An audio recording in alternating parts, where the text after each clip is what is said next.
नमस्कार किसान भाइयों।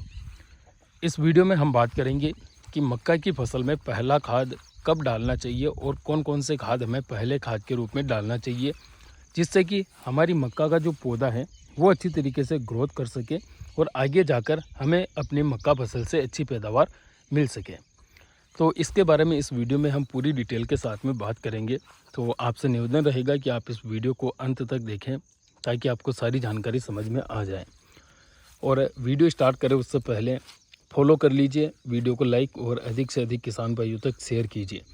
साथ ही अगर आपकी फसल में कोई समस्या है तो आप कमेंट करके ज़रूर बताइए। किसान भाइयों, वीडियो में जो आप मक्का की फसल देख पा रहे हैं यह करीबन 20 दिन के आसपास हो चुकी है और पौधे भी काफ़ी अच्छी हाइट ले चुके हैं। तो अब किसान भाइयों, जब आपकी मक्का की फसल 20, 25 या 30 दिन की हो जाती है तो उसके बाद में आपको अपनी मक्का की फसल में पहला खाद डाल देना है। किसान भाइयों, 20 से 25 या 30 दिन की अवस्था पर जब आप पहला खाद अपनी मक्का में डालते हैं तो जो मक्का के पौधे हैं वो शुरुआत में अच्छी ग्रोथ करते हैं। अक्सर हम देखते हैं कि बहुत सारे किसान भाइयों की मक्का शुरुआत में कमज़ोर रह जाती है। तो अगर आपकी मक्का शुरुआती स्टेज में ही कमज़ोर आपको दिखाई दे रही है तो आपको 25 से 30 दिनों पर पहला खाद डाल देना है। अब पहले खाद में कौन कौन से खाद आपको डालना है इसकी बात की जाए तो मक्का की फसल को सबसे ज़्यादा नाइट्रोजन की आवश्यकता होती है और नाइट्रोजन की पूर्ति के लिए आपको डालना है इसके अंदर यूरिया खाद। किसान भाइयों, इस टाइम पर आपको कम से कम 50 किलोग्राम प्रति एकड़ की दर से यूरिया खाद का उपयोग करना है। अब किसान भाइयों, यूरिया खाद अगर आप डाल रहे हैं तो आपको कुछ बातों का ध्यान रखना है।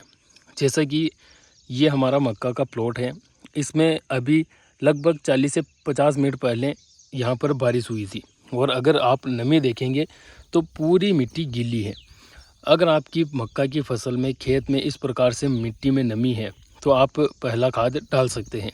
या फिर अगर बारिश आने जैसा मौसम हो रहा है तो बारिश आने से लगभग 1 या 1.5 घंटे पहले आप खाद डाल दीजिए, ताकि जो खाद आप मक्का में डालेंगे वो गल कर ज़मीन के अंदर चला जाए।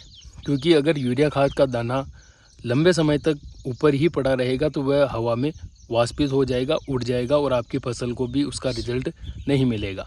तो या तो आपके खेत में पर्याप्त नमी हो तभी आप खाद डालें, या फिर बारिश आने जैसा मौसम हो रहा हो उससे पहले खाद डाल दीजिए।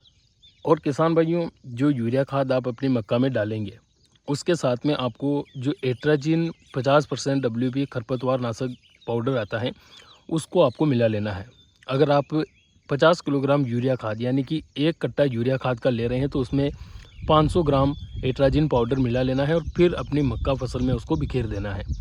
उससे क्या होगा कि आपकी फसल में नाइट्रोजन की पूर्ति हो जाएगी, यानी कि पहला खाद भी डल जाएगा और जो एट्राजिन पाउडर है वो आपकी फसल में जो छोटे छोटे खरपतवार उगते हैं इस प्रकार के, इनको ख़त्म करने में काफ़ी हेल्पफुल साबित होगा, जिससे कि खरपतवार शुरुआती स्टेज में ही कंट्रोल हो जाएंगे और आगे जाकर आपकी फसल में ज़्यादा खरपतवार नहीं उगेंगे।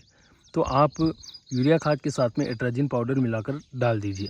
और अगर आप चाहें तो इसके साथ में लगभग 10 किलोग्राम इफ़को कंपनी की सागरिका प्रति एकड़ की दर से मिला लीजिए। इससे आपको और भी शानदार रिजल्ट देखने को मिलेंगे। तो आप ये चीज़ें पहले खाद के रूप में अपनी मक्का फसल में डाल दीजिए। किसान भाई, जो वीडियो अच्छा लगा तो लाइक करें और हमें फॉलो ज़रूर करें। धन्यवाद।